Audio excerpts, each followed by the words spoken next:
Apa kira-kira bisa dielaborasikan? Karena juga sebenarnya yang kita terima informasinya adalah food estate.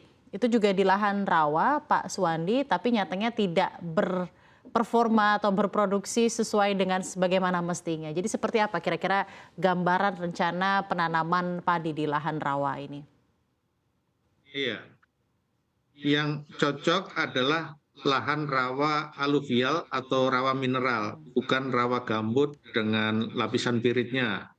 Itu yang cocok. Nah, daerah-daerah sebarannya banyak sekali di Sumatera Selatan, terutama Banyuasin dan kabupaten lainnya, juga di Kalimantan Selatan, Kalimantan Tengah, Kalimantan Barat. Sedikit ada di Lampung, di Jambi, dan Riau. Itu yang bisa didorong daerah-daerah rawa yang bisa ditanami. Speknya adalah kuncinya di saluran air, perbaikan saluran air yang besar-besar, karena posisi ada saatnya untuk mengeluarkan air dari sawah atau sebaliknya di saat kurang memasukkan air dari sawah, sistem pompanisasi. Jadi pintu-pintu folder diperkuat, tanggul-tanggul yang bagus, bahkan untuk long storage. Itu dari segi saluran air. Kemudian dari segi tanaman yang tahan di situ harus spesifik lokasi.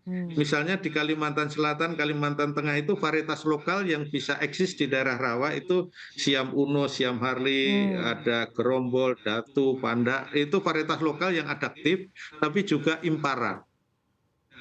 Impara ini padi yang kuat di lahan rawa, baik Impara 2, 3, 4 maupun Margasari dan lainnya. Itu untuk benihnya.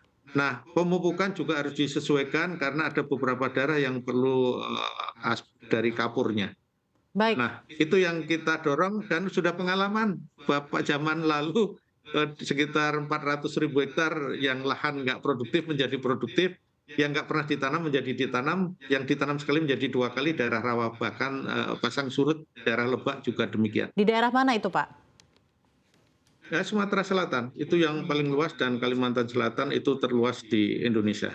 Bapak, dan dalam hal ini apakah sebenarnya tanaman padi atau beras yang ditanam di rawa, seperti yang tadi disebutkan rawa aluvial ini akan berpengaruh terhadap kualitas dari padi atau berasnya, Pak?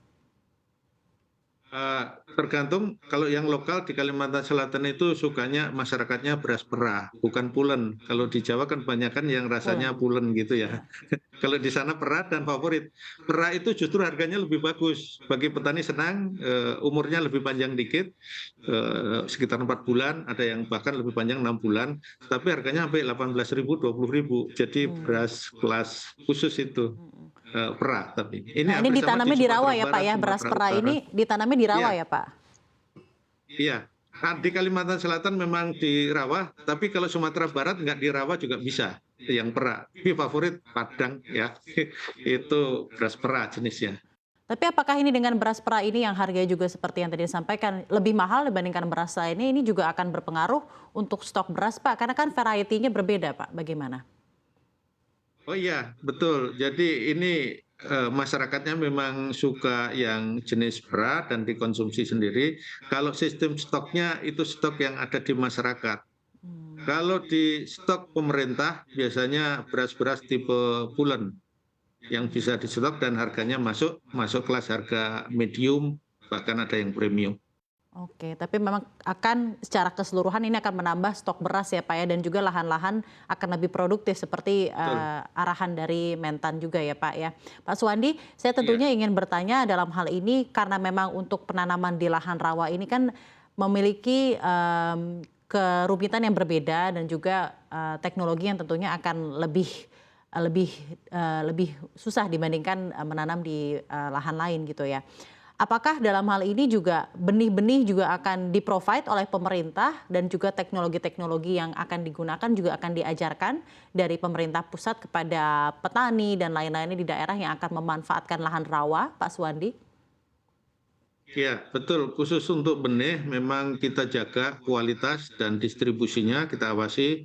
Bahkan kita bantu banyak sekali bantuan-bantuan benih kita dalam rangka transfer teknologi perbenihan, sehingga petani bisa menggunakan benih-benih unggul bermutu, berkualitas. Dan sekarang posisinya sudah 70% petani menggunakan benih unggul bermutu dan bersertifikat. Itu sudah kita tingkatkan terus secara masif dan kuncinya di perbenihan Karena untuk daerah-daerah yang tadi saya sebut juga jenis-jenisnya varietas lokal juga kuat di samping ini unggul kita. Terus kemudian teknologi pengelolaan air, tata kelola air mikro untuk daerah rawa itu menjadi kunci yang kedua. Yang ketiga, mekanisasi, ini alat-alatnya harus disesuaikan dengan rawa karena kedalaman lumpur. Biasanya harus dikasih double-double bannya itu supaya tetap bisa bergerak. Mekanisasi Hmm. bisa dilakukan tapi speknya berbeda dengan daerah-daerah sawah, bukan di rawa. Baik. Itu salah satu kuncinya, kemudian hama penyakit pengendaliannya juga beda. Saya harapkan ramah lingkungan, menggunakan bahan-bahan alami hayati yang ada di sekitar, termasuk agensi hayati, pestisida nabati untuk di situ. Baik, terima kasih banyak Pak Suwandi dan mungkin terakhir karena tadi juga Anda menyinggung mengenai mengenjot produksi beras, salah satunya adalah mengenai penggunaan pupuk organik dan lain-lain itu juga perlu digencarkan. Tapi satu sisi di masyarakat, di pasar, kita ketahui bersama bahwa harga pupuk ini juga cenderung mengalami peningkatan yang juga cukup signifikan dan mahal. Bagaimana kira-kira solusi dari Kementan mengenai hal ini dan juga kalau kita bicara produksi sepertinya kita tidak bisa melewatkan mengenai distribusi juga Pak. Bagaimana upaya Kementan bersama Bappenas juga Kemendak menjederhanakan proses distribusi pangan atau beras ke depannya? Yang pertama tentang pupuk dulu, kita harapkan petani jangan menggunakan pupuk kimia sintetis boros, tetapi diuji dulu dengan perangkat alat uji tanah, berapa kebutuhan urea, berapa kebutuhan NPK, sehingga pas dosis, pas waktunya, pas volumenya. Gunakan pupuk-pupuk organik buatan sendiri yang alami dari alam, kembalikan ke alam, termasuk gunakan biosaka. Itu dari segi pupuk. Tapi pemerintah tetap berupaya, Bapak Menteri kebijakannya sudah menghitung berapa kebutuhan real yang harus dipenuhi untuk masyarakat dalam bentuk subsidi. Kemudian terkait dengan memotong rantai distribusi, karena dari farm gate, dari petani hingga ke konsumen ini panjang sekali rantainya. Ada yang 7 sampai 9, mulai dari pengepul, penebas, tengkulak, penggilingan, pedagang besar, retail, pasar modern, eceran warung. Saya minta bersama kementerian terkait nih, Bappenas, perdagangan, kami mendekatkan antara konsumen dengan produsen, itu kemitraan. Kita bangun off-taker. Penggilingan-penggilingan beli langsung, saya minta ke petani bikin kerjasama.